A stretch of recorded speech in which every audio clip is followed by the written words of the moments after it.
La plupart des familles au Québec coulent des jours heureux, mais certaines voient leur quotidien perturbé par d'étranges phénomènes. J'attire les personnes décédées parce que vu que je peux les voir, d'après moi, ils savent avec ma petite sœur qu'on peut les voir. Ça arrive aussi des fois que je me sens frôlée par des personnes décédées. Moi, ce que je vois, c'est pas tout le temps facile parce que des fois, c'est vraiment hideux, c'est affreux. Mais à force, on s'habitue. Comme, j'ai plus peur. Puis je sais que c'est du monde comme moi, c'est juste qu'ils sont morts comme ça. Maude et Amélie Paré sont comme tous les enfants, du moins à première vue. Mais elles se distinguent des autres par les dons qu'elles possèdent. Maude et Amélie sont des enfants médiums.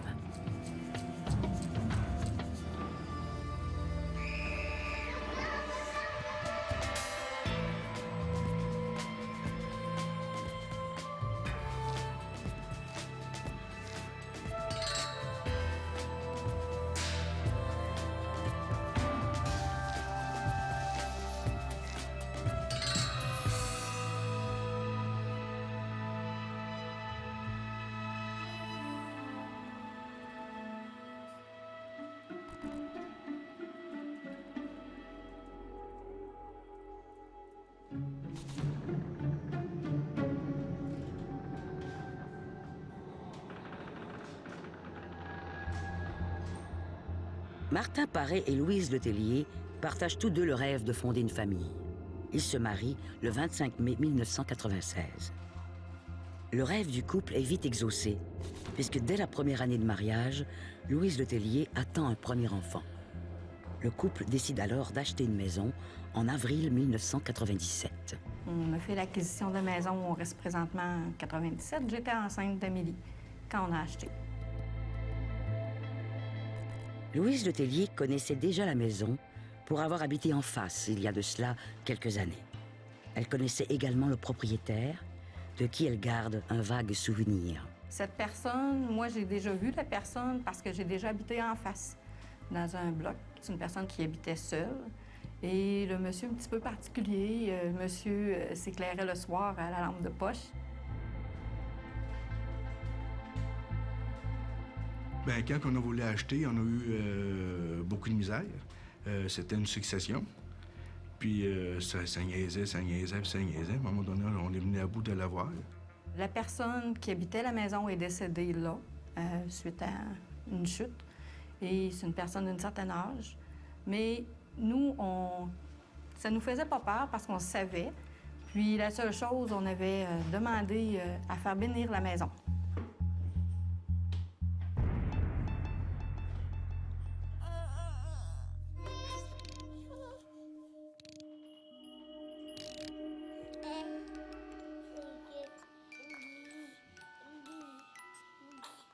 Le 23 septembre 1997, Louise Letellier donne naissance à sa première fille, Amélie.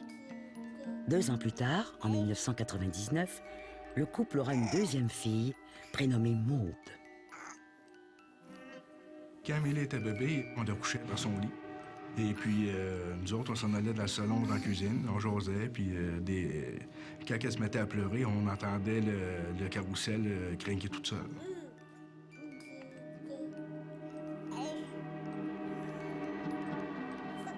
Je dirais qu'au niveau du mobile, ça peut être arrivé 5 à 6 fois facilement, à peut-être l'intervalle de 1 à 2 fois par semaine, qu'on voyait le mobile partir tout seul. Et suite à ça, après, on a eu plusieurs manifestations qui se sont présentées, là, qui ont suivi le tout.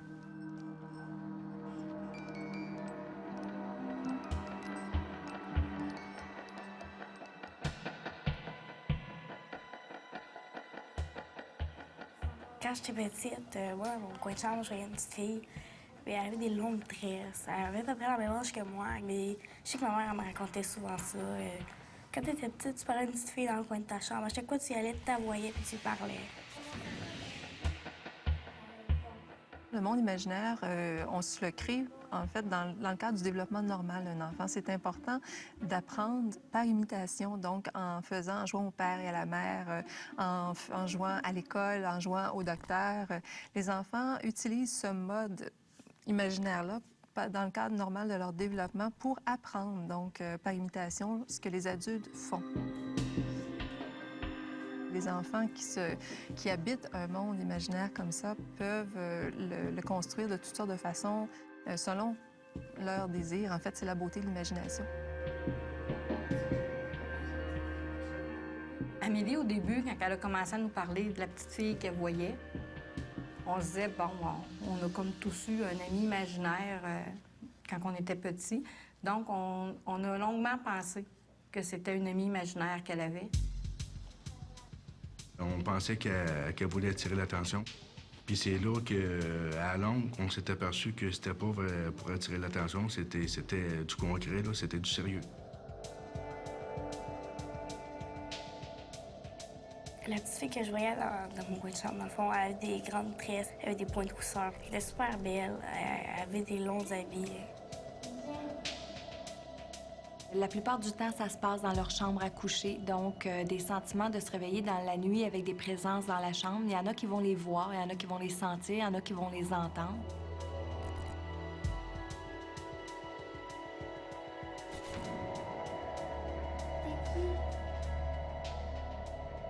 Elle me disait que l'enfant, il lui répondait. Elle lui parlait et la petite fille... elle me disait que la petite fille lui tenait conversation.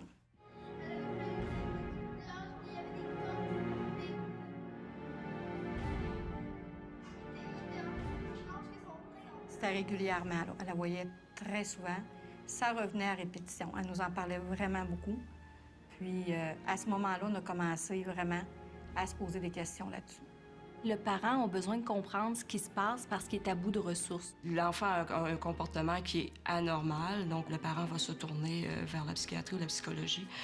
Et ils vont aller par élimination. Donc, s'ils n'ont pas réellement de réponse pour aider l'enfant, s'il n'y a pas de changement dans le comportement et que ça continue, à ce moment-là, ils vont aller ailleurs. Ils vont vouloir faire des recherches plus approfondies.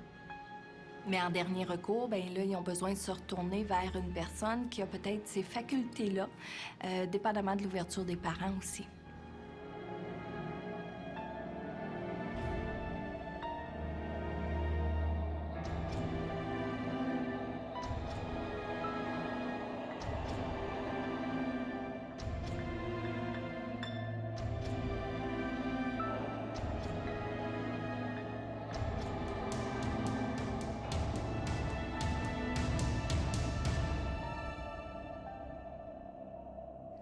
On voyait vraiment un ombrage d'enfants qui passaient dans notre passage, là, parce que les chambres sont vraiment... J'ai un grand passage et les chambres sont de chaque côté. Et on voyait un ombrage d'enfants qui se promenaient d'une chambre à l'autre. On a beau essayer de voir d'où ça vient ou où ça s'en va, mais il n'y a jamais moyen. C'est par hasard que le couple Paré découvre ce qui leur semble être la source de l'étrange présence qui hante la maison. On est resté perplexe un bout. Et à un moment donné, en train de parler avec une voisine, sa nièce était décédée à la porte de chez nous, s'était faite écraser. Juste en avant de chez nous, sur le trottoir. L'enfant qu'elle me décrivait ressemblait à celle qu'Amélie me parlait qu'elle voyait au plafond. C'était incroyable la ressemblance qui se faisait. Au début, quand je la voyais, oui, ils pensaient que c'était un ami imaginaire, mais après, quand ils ont découvert que la petite fille en face de chez nous était morte, puis que ça ressemblait pas mal à la description que je donnais d'elle, ils ont découvert que non, c'était pas un ami imaginaire.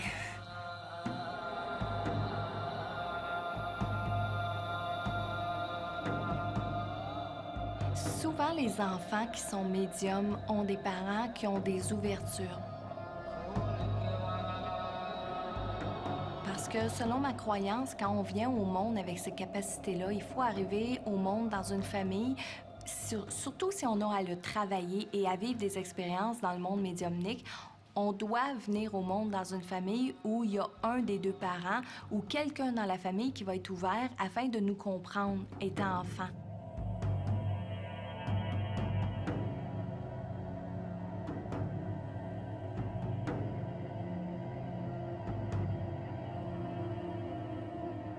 D'autres enfants affirment, comme Amélie Paré, vivre des contacts avec des personnes décédées.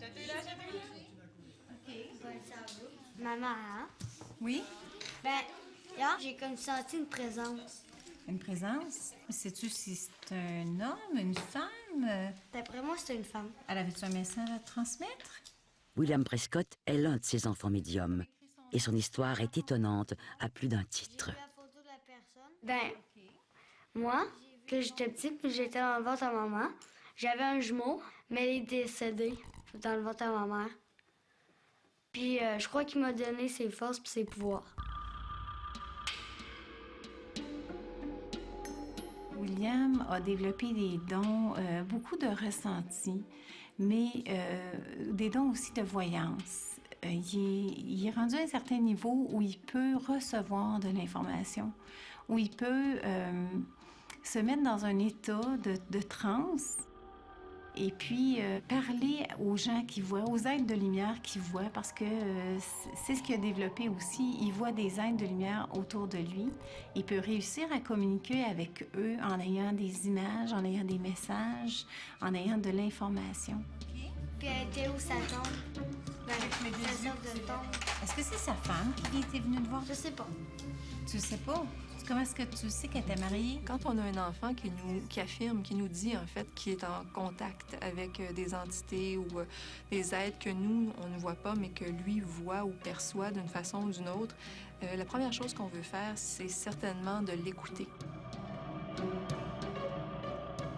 Moi, les personnes que je vois, je veux surtout les voir comme ils sont décédés. Je veux les voir, admettons, s'ils sont morts avec des brûlures, je vais les voir morts avec des brûlures. S'ils sont morts dans un accident, je vais les voir avec, admettons, un bras coupé ou bien coupé de partout. Martin Paré est témoin d'étranges manifestations qui le laissent perplexe. Sa fille Amélie lui apporte quelques éléments d'explication. Un secret sur un objet que sa femme et lui étaient les seuls à connaître.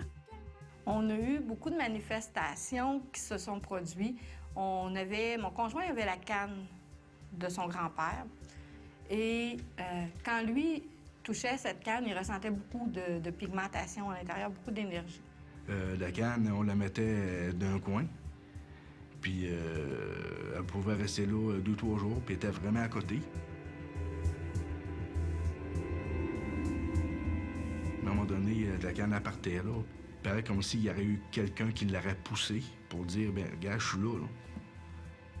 Mais il n'y a pas personne, puis j'ai rien à comprendre. C'est alors qu'Amélie raconte à ses parents avoir vu l'esprit d'un vieil homme. La description qu'elle en fait trouble Martin Paré. Amélie, elle a décrit ce monsieur-là, puis elle l'avait jamais vu.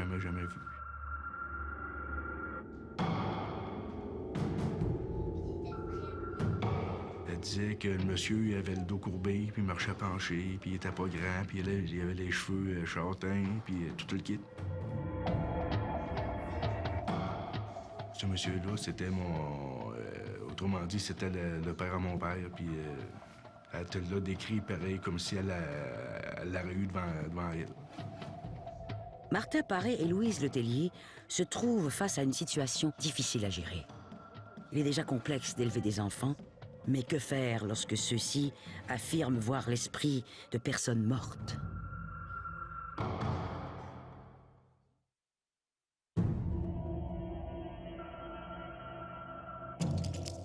Louise Letellier et Martin Paré sont dépassés par les événements.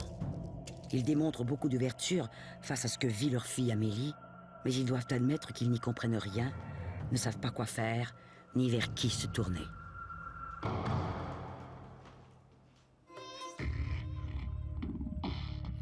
Amélie, quand on envoyait des personnes décédées, puis moi, quand j'en voyais pas encore, j'avais peur d'en voir. Au début, quand j'ai su que je pouvais communiquer avec des personnes décédées, j'ai eu peur. Maintenant, j'ai plus peur. Je sais que ce que je peux faire, c'est pas dangereux. Puis bien que je sais faire ça. Puis c'est pas si grave que ça. Je suis pas anormale là-dedans. Moi, je pense vraiment que je suis normale à cause que c'est un don que j'ai, puis je suis née comme ça.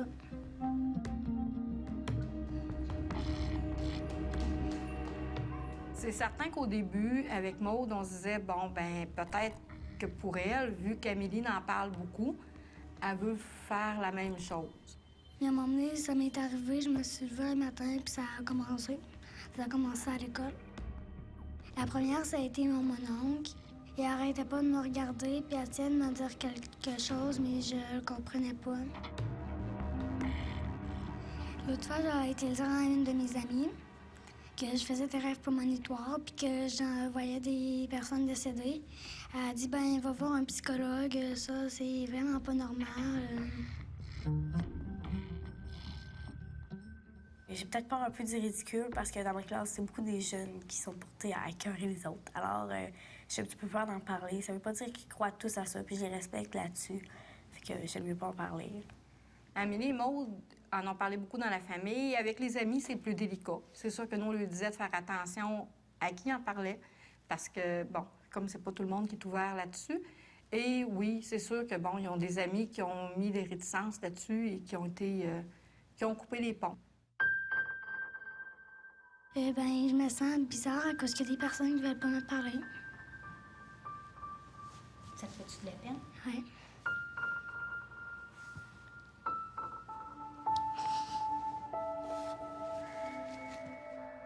J'ai jamais parlé de ça à personne, de qu'est-ce qu'on vivait, là, pour pas qu'on se laisse passer pour des fous ou bien des choses comme ça, là. C'est certain que quand on se rend compte que nos enfants font ça, oui, on a peur, peur du ridicule, peur qu'ils se fassent mettre à part. Puis à l'école aussi, c'est souvent comme ça. La plupart du temps, quand je l'envoie, je sors tout le temps de la classe. Il est difficile pour Maude Paré de se sentir différente des autres enfants.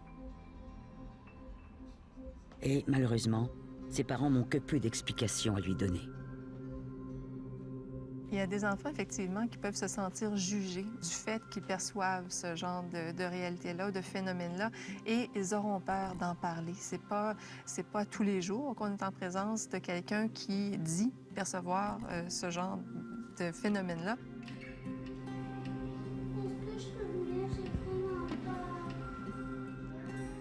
Quand on est médium, on est différent de l'ensemble des gens. Et ça, c'est à partir de notre jeunesse et jusqu'à l'âge adulte. Et on peut avoir peur du jugement de nos amis, peur du jugement des personnes qui nous entourent.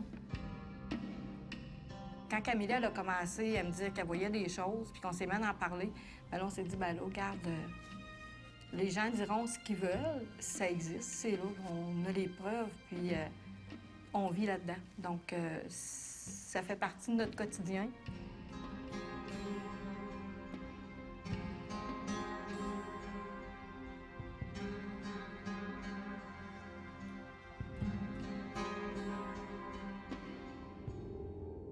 Il y a beaucoup de choses particulières qui se passent, comme des armoires qui roulent.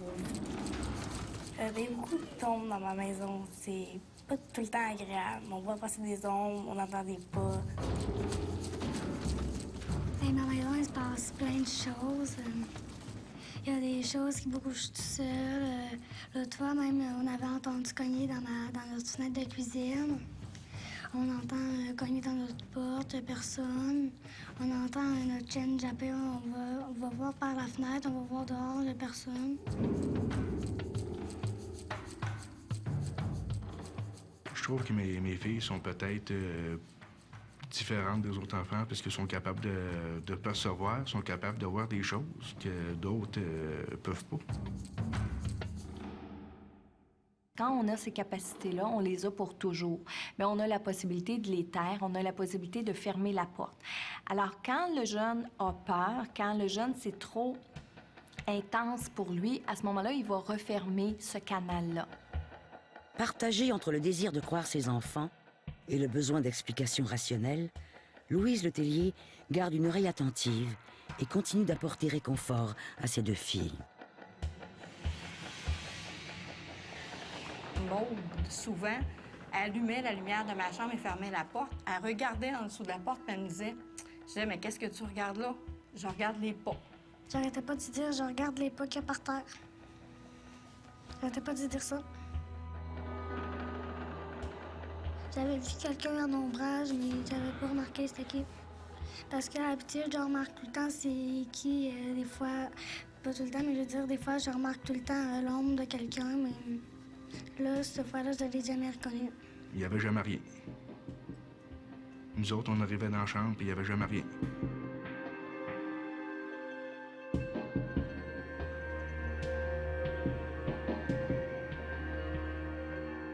Et souvent, le lendemain, on se réveillait, puis on avait un miroir sur pied, et il y avait des traces de pieds dans le miroir.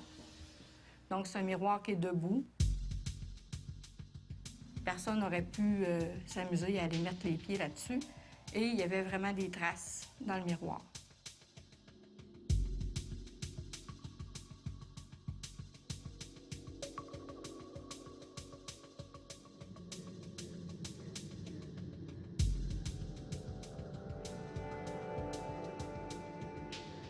Amélie me dit qu'elle voit souvent les personnes décédées. Elle les voit régulièrement et elle les voit souvent dans l'état où ils étaient quand ils sont décédés.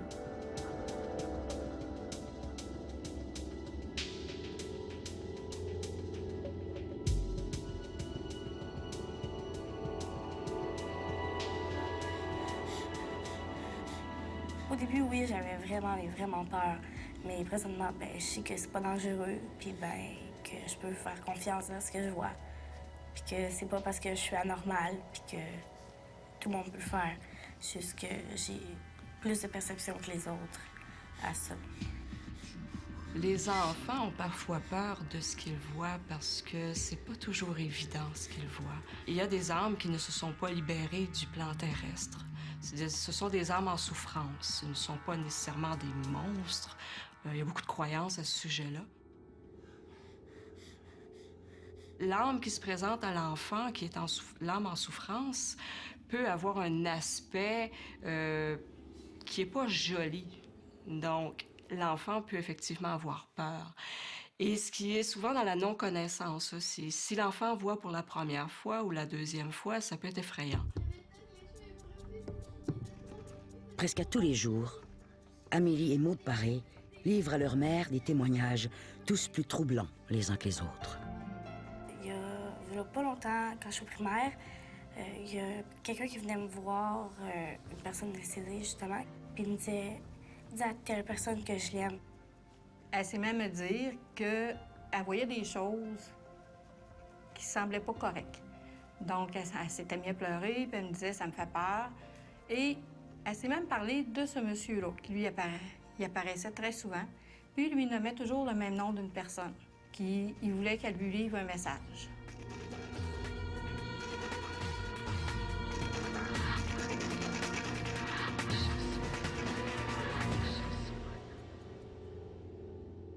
Si la présence est négative, si la présence est arrogante, si la présence, là, elle n'est pas bien, l'enfant va le ressentir tout de suite et à ce moment-là, il peut avoir peur. Amélie ne savait pas trop quoi faire avec ça.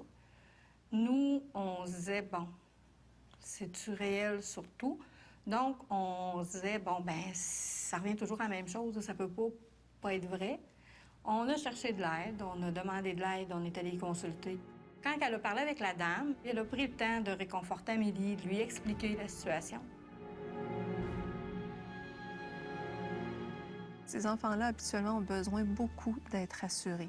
Ils sont, pour la plupart, victimes d'une certaine façon, n'ont pas choisi nécessairement de vivre ce genre d'expérience-là et peuvent, la plupart du temps, être désemparés face à cette réalité-là.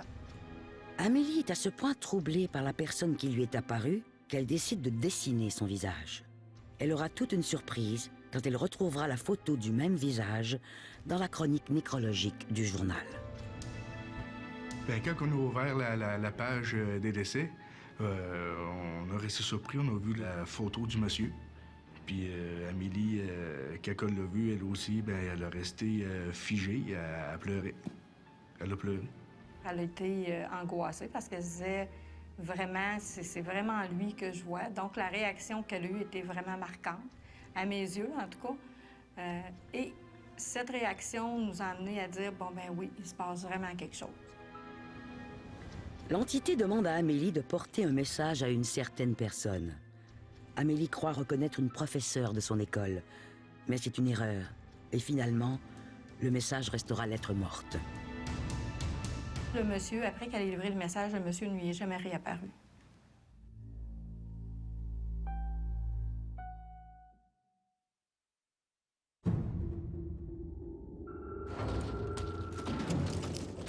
Depuis la naissance de Maude et Amélie Paré, de mystérieuses manifestations troublent la tranquillité de la famille. Martin Paré et Louise Letellier cherchent tant bien que mal à rassurer leurs deux filles. Mais ils n'ont que peu d'explications leur apporter, surtout que, depuis quelque temps, Maude, la plus jeune, affirme faire des rêves prémonitoires.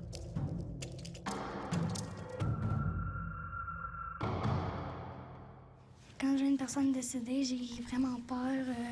Il y a des fois que j'ai le goût de pleurer. J'essaie tout le temps de me dire quelque chose, mais je comprends pas beaucoup.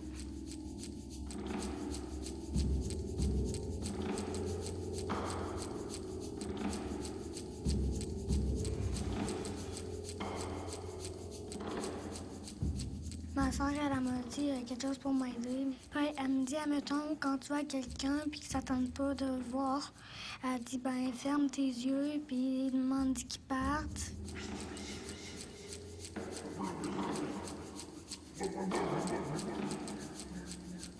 Le monsieur lui disait, je sais pas c'est quoi, mais la petite, elle nous disait tout le temps, il veut pas que je le dise. Mais quoi? Elle ne veut pas l'entendre ou qu'elle ne se sent pas prête. Elle me dit qu'elle n'est pas capable de comprendre ce qu'il lui dit, mais elle dit qu'elle voit assez souvent.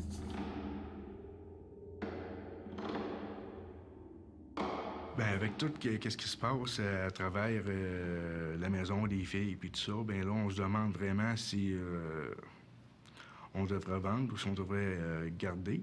Parce qu'on s'est fait poser la question à savoir pourquoi vous restez encore là si vous voyez des choses ou qu'il y a des choses qui se produisent comme ça.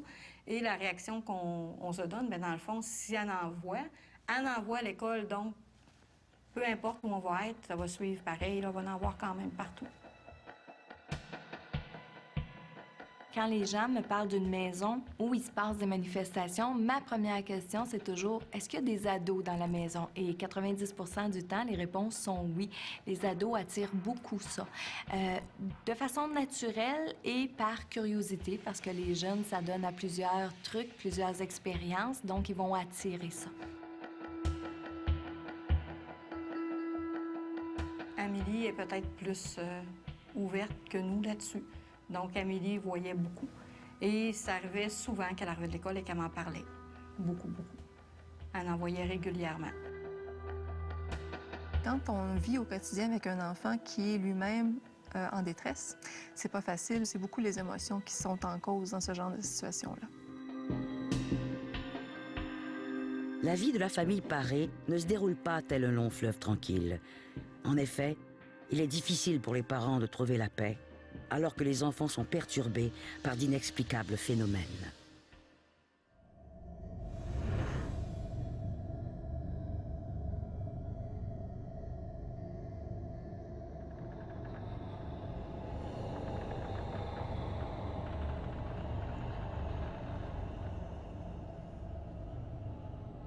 Quand l'heure elle arrive de me coucher, il y a des fois que j'ai peur, mais c'est pas tout le temps. Parce que c'est pas tout le temps que je les vois.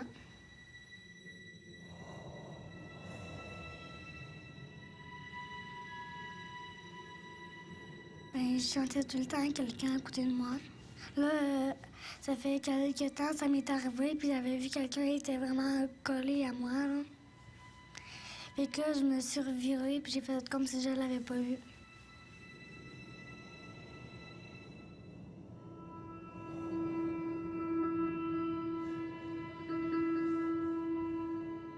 Mais ça m'arrive des fois d'aller réveiller ma mère à cause de ça. Fait que là, je m'en vais dormir dans le salon avec elle. Ou des fois, c'est avec mon père.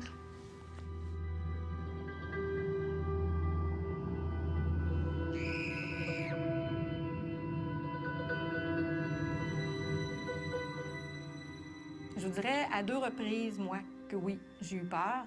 Il y a eu une nuit où Maude s'est réveillée en panique et mon conjoint travaillait de nuit. et d'avoir beaucoup de difficultés à la consoler parce qu'elle était vraiment, mais vraiment paniquée.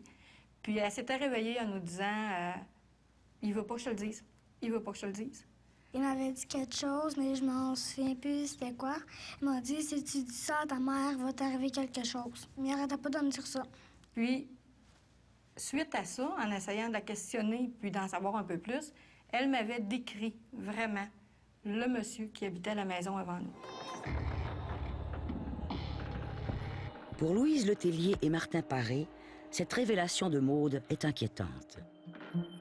Pour la première fois, ils peuvent identifier l'entité qui empoisonne la vie de leur fille.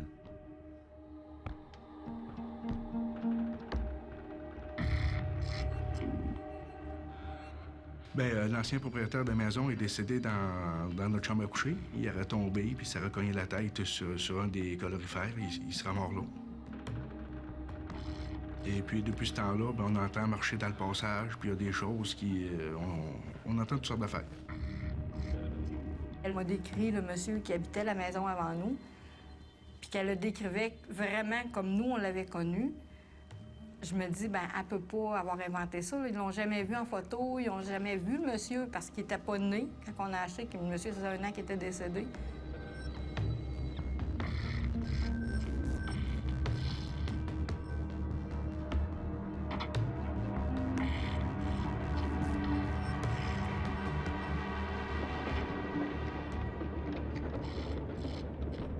À un moment donné, je me lève en panique le matin. Je m'en vais le dire à ma mère que le propriétaire voulait pas que je lui dise ce qu'il m'avait dit. Et ma mère, elle arrêtait pas de dire « dis-le ».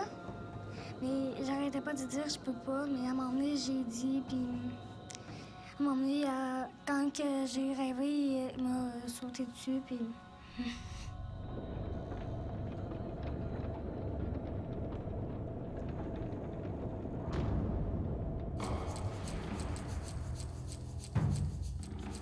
Elle peut pas avoir inventé ça, là. Elle peut pas l'avoir vu nulle part.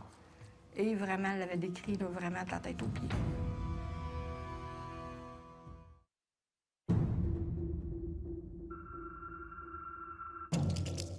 La vie de la famille Paré est bouleversée par de mystérieuses apparitions que seules Maude et Amélie peuvent voir. Même si les parents ont parfois l'impression de ressentir, eux aussi, certaines présences. J'étais très sceptique à aller jusqu'au temps que, oui, on ressent des choses dans notre maison. On a eu beaucoup de manifestations, donc j'ai comme pas eu le choix d'y croire. Et on a accumulé les manifestations qu'il y a pu y avoir. C'est sûr qu'il n'y a rien de malheureux, il n'y a rien de méchant qui est arrivé. Par contre, on a eu beaucoup de manifestations. Des fois, je suis toute seule à la maison ou j'étais avec ma femme, puis on entend des marcher dans le passage. À un moment donné, je vois un ombrage dans mon cadrage de porte de chambre et de dire « Martin, arrête, tu sais que j'aime pas ça, ça me fait peur. » Ma femme ne dormait pas encore. Fait que ma femme me regarde de la corde de porte, puis elle me dit « Martin, tu me fais peur, viens te coucher. » Fait que je lui donne un coup de coude dans le dos, puis je dis « Garde, je suis juste en arrière de toi, là. » Quand Martin m'a répondu que je lui ai couché à côté, c'est pas moi, on a vu l'ombrage partir. Mais c'était vraiment un ombrage assez foncé, ce qui m'a effrayée.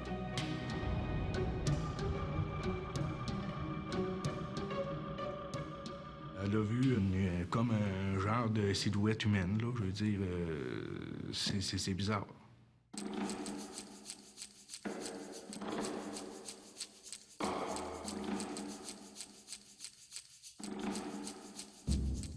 Au début, oui, j'avais vraiment peur d'aller dans ma chambre, de s'étendre d'aller me coucher.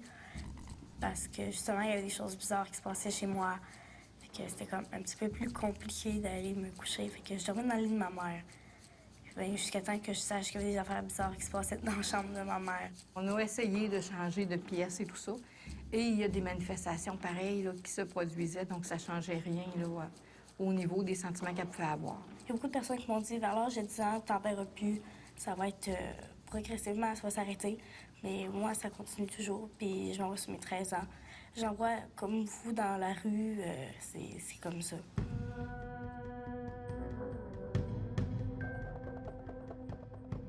En désespoir de cause, Louise Letellier et Martin Paré tentent de repousser et de se débarrasser des esprits qui occupent la maison. Dans ma maison, on a essayé plein de trucs. On a fait de l'encensement, des chemins de sel. On a fait brûler de la sauge. On a sorti les choses qui appartenaient à mon grand-père parce qu'on croyait que c'était lui qui venait peut-être nous parler. Son énergie était dans les choses qu'on gardait de lui chez moi. Donc on les a sortis, mais ça continue quand même, mais c'est moins pire. Ma femme, elle a essayé de faire des chemins de sel pour essayer de peut-être diminuer les choses. Mais ça a marché un petit bout. Qu'il s'agisse de chemins de sel que l'on trace dans la maison ou de sauge que l'on brûle, ces mesures servent à repousser les esprits malins. Le plus difficile pour les enfants médiums, c'est la mission qu'ils se donnent face aux messages qu'ils reçoivent de ces esprits. C'est une responsabilité qui peut devenir très lourde. Bien, d'après moi, il n'y a pas juste moi qui est capable de faire ça. Je sais qu'il y en a plein d'autres comme moi qui ont des dons extrasensoriels ou qui voient les personnes comme moi. Tu sais, je suis pas toute seule là-dedans. William n'a jamais eu peur. Jamais eu peur de ce qu'il voyait. Mais en fait, il ne voit pas non plus d'âme effrayante ou d'âme vaporeuse ou rien de ça. Ben, je vois plein de sphères d'énergie. Je vois plein de boules d'énergie ou des entités. Partout. William voit des entités maintenant vraiment dans sa vie de tous les jours. À n'importe quel moment de la journée, William se sent entouré de ces êtres de lumière-là et il est capable de les voir. William Prescott connaît un début de vie assez particulier. À l'été 1998, Nathalie Dufresne, la mère de William, est enceinte de jumeaux. Malheureusement, elle est vite confrontée à une très mauvaise nouvelle.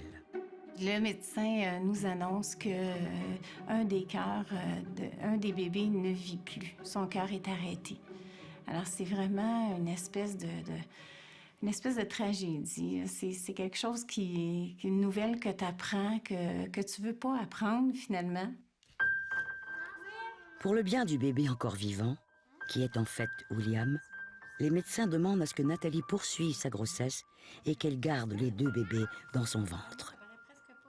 William Prescott a d'autres frères et sœurs, mais il est le seul de sa famille à avoir développé des facultés de perception extrasensorielle. Ben, en même temps, si je veux sortir de mon corps en énergie, je peux le faire quand je veux. Si je voudrais voir en haut de l'école, sur le toit de l'école, je peux aller regarder au-dessus du toit de l'école. Je peux aller me promener presque n'importe où. Il faut juste que je connaisse cet endroit-là. Il collectionne les roches. Il y en a plein sa chambre, de toutes les couleurs, de toutes les brillances, avec ses boules de cristal. C'est vrai, ça fait partie de son environnement. C'est ce qu'il aime, c'est ce qu'il est.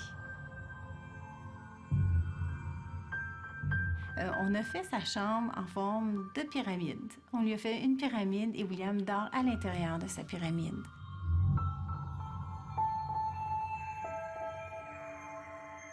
Pour William, la pyramide prend une dimension particulière. Elle sert de catalyseur à ses différentes perceptions. Les ressentis, bon, ça peut être de plusieurs façons parce qu'il peut y avoir des enfants qui sont clairaudients, il y a des enfants qui peuvent être clairvoyants, il y a des enfants qui peuvent avoir des prémonitions. Il peut être extrêmement bouleversant pour un enfant médium quand ses capacités extrasensorielles lui font anticiper des drames pénibles à vivre. Bien, c'est sûr que ça joue beaucoup avec les émotions. On espère toujours que ce qu'elle va nous raconter ne sera pas toujours réel, que ça n'arrivera pas toujours. On l'espère beaucoup. Par contre, c'est sûr qu'elle est tellement convaincante des fois dans ce qu'elle nous dit qu'on réfléchit beaucoup à ce qu'elle peut nous dire, qu'elle fait dans ses rêves.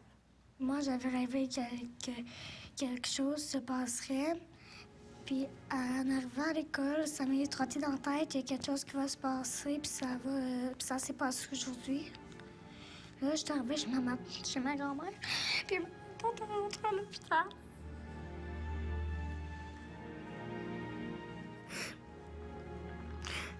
Est-ce qu'Amélie l'a vu, elle aussi? Je pense, mais je ne sais pas.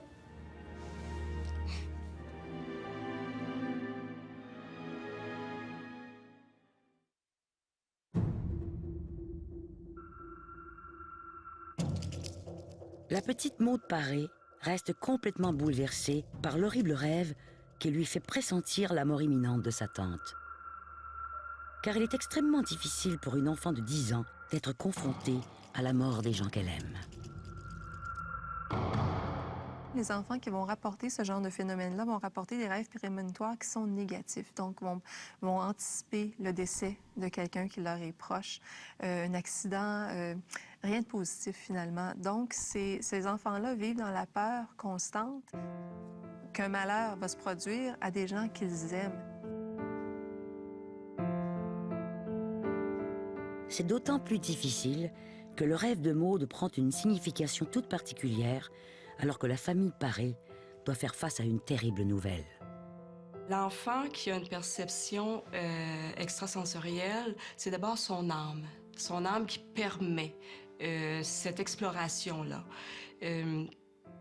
L'enfant vient avec ce potentiel, disons qu'il voit, l'âme permet qu'il voit pour son expérience terrestre. Souvent pour aider les personnes autour dans l'environnement familial, par exemple, à découvrir cet autre monde.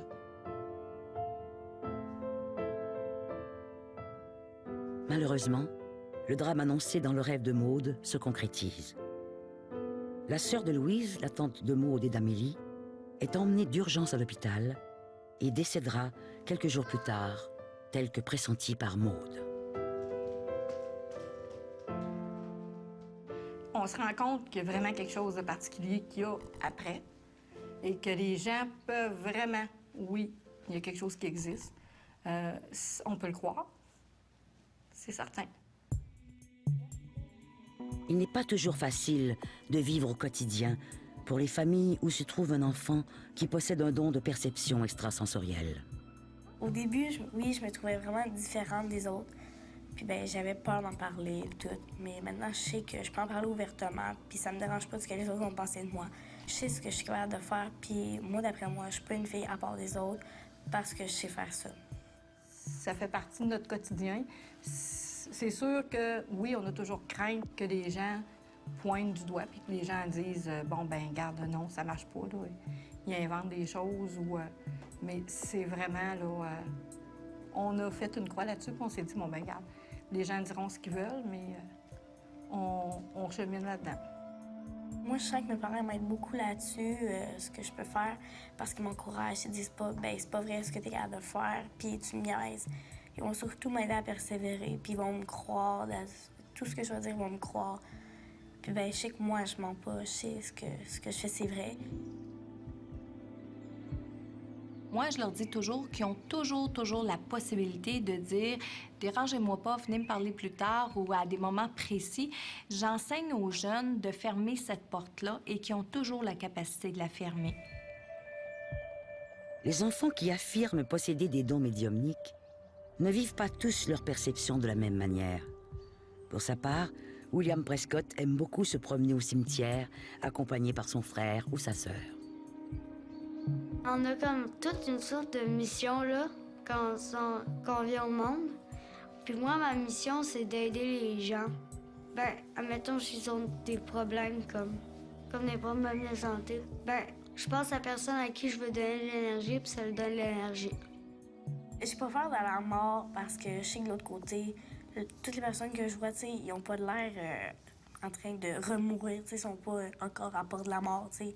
Ils ont de l'air bien, fait que je me dis, c'est pas grave. Un jour, tu meurs, puis tu sais, comme eux autres, d'après moi, c'est comme une deuxième vie. Fait que j'ai pas peur. Il y a des fois que les maisons sont différentes. Ça change rien parce que tout le monde a quelque chose de différent dans le monde, là.